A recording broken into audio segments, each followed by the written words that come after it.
Ito yung gamit ko ngayon, Mr. RIC insulated bottle. Hindi lang siya aesthetic ha, legit na tumatagal yung lamig, as in kahit kinabukasan malamig pa rin, kasi 24 hours niya, kayang i-maintain yung cold. Actually, hindi lang ako yung nagsasabi nito, ang dami ko ring nakitang reviews na same experience. Yung iba, naglagay daw sila ng ice overnight, pagising nila, buo pa rin, tapos kung coffee ka naman, goods din umaabot ng 12 hours yung init niya. Hindi yung after ilang oras, parang wala na. May nakita pa nga akong nag-comment, parang fresh brew pa rin kahit matagal na.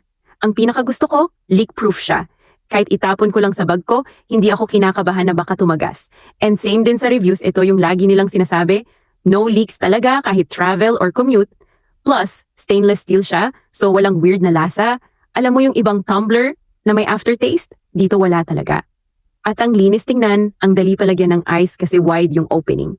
May mga nagsasabi pa na super durable daw kahit matagtag or madalas gamitin, hindi agad nasisira. So sulit talaga.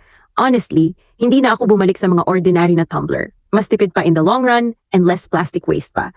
If lagi kang on the go tulad ko, sobrang sulit nito. Hydrated ka na, ang ayos pa ng vibe mo, kaya kung naghahanap ka ng tumbler na tested na hindi lang sa akin kundi pati sa ibang users, this is your sign.